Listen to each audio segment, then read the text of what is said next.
जैसे ही धुंधली देवी को मारने लगा, आज धुंधली देवी ने मन में विचार कर लिया कि क्या करूं मैं इस संसार में रहकर। अरे जिसके पीछे मैं आई थी, सारी बातें मैंने उससे छुपाई, आज वही मुझको धोखा देकर चले गए। किसकी खातिर? इस दुष्ट की खातिर। और ये दुष्ट आज मुझको ही डांट रहा है, मुझको ही मार रहा है। आज मन में बड़ी गिलानी आ गई। और एक दिन धुंधली देवी ने भी अपने शरीर को छोड़ दिया, वो भी अपने पति लोग को प्राप्त हो गई। अब तो महाराज धंधकारी बड़ा प्रसन्न हुआ कि पिताजी भी मर गए, माताजी भी मर गई, और जो भाई गौकर्ण है, अरे वो तो तीर्थ यात्रा में घूमता फिरता रहता है, अब तो मेरा ही साम्राज्य है। अब तो महाराज धंधकारी ने अपने घर में 5-5 वैश्याओं को रख लिया है।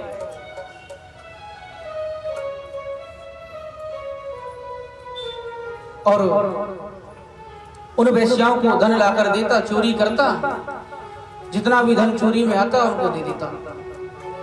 अब एक दिन वैश्याओं ने सोचा कि देखो धंधकारी हमारी खातिर चोरी करता है, और ये कई बार राजा की नजर में चढ़ चुका है।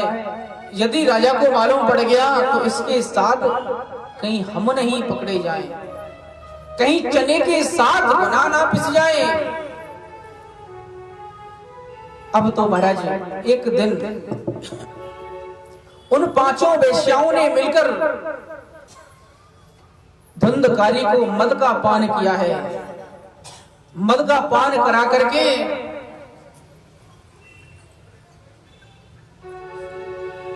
जैसे ही उसको निद्रा देवी ने घेरना चाहा, नींद आई, आज जैसे ही खटिया पर लेटा है, 5 वेश्याओं ने धंधकारी को कसकर बांध दिया खटिया से, और ऊपर से उसमें पिटाई मार देने लगी। अब धंधकारी चिल्ला रहा है, हाय हाय करके रो रहा है, लेकिन उस पर कोई दया नहीं। जलते हुए कोयले जो अंगार है उसके मुंह में डाल दिए। आज चिल्ला चिल्ला करके धंधकारी का शरीर भी शांत हो गया। अब 5 वेश्याओं ने सोचा इसको हमने मार तो दिया, लेकिन इसका अब क्या करें। आज उन्हीं 5 वेश्याओं ने उसी के घर के आंगन में गड्ढा खोदकर उस धंधकारी के मृत शरीर को दफन कर दिया, उसमें दाव दिया है। 5 वेश्याएं धन लेकर चंपत हो गई। अब तो महाराज जैसे ही गौकर्ण जी महाराज को मालूम पड़ा कि हमारे पिताजी इस संसार से विदा हो गए, माताजी विदा हो गई, और भाई धंधकारी विदा हो गए, अचानक ये ऐसा कौन सा पहाड़ टूट पड़ा जो मेरे परिवार को दाव दिया।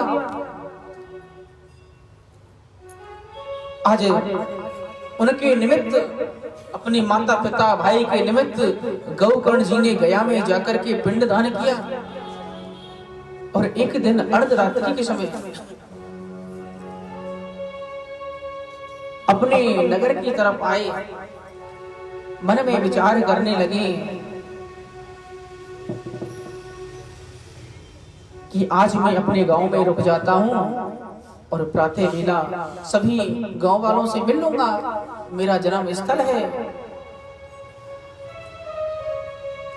आज जैसे ही अपने घर के दरवाजे पर पहुंचे हैं, गौकर्ण जी महाराज देखा आज घर का दरवाजा लगा हुआ है, कोई नहीं है। माता पिता और भाई स्वर्ग को पधार गए हैं, स्वर्ग को चले गए हैं। उसके हृदय पर धक्का सा लगा, जैसे ही अपने पैर को वो आगे बढ़ाता, पैर स्वतः ही पीछे हट जाता। आज जैसे ही अपने घर के दरवाजे को खोला है, आज गौकर्ण जी महाराज के नेत्रों से आंसू झरने लगे,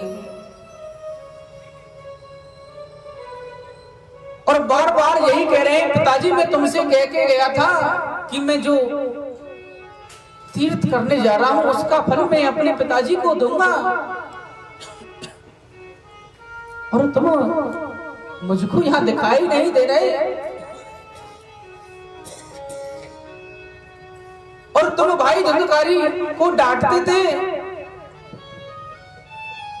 तो धुंधकारी यही कहता, अरे गोकर्ण, अरे पिताजी को तू संभाल, अरे मेरी बात को नहीं मानते हैं। तो तुम मेरी बात को मानते थे, अरे पिताजी आज तुम मेरी बात को मान जाओ, मेरे समक्ष आ जाओ तुम।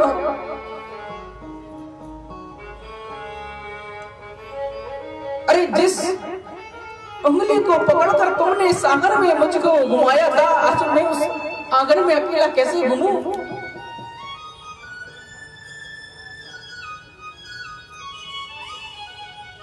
जिन हाथों से माँ ने मुझको भोजन खिलाया था, अरे माँ मैं आज भूखा हूं।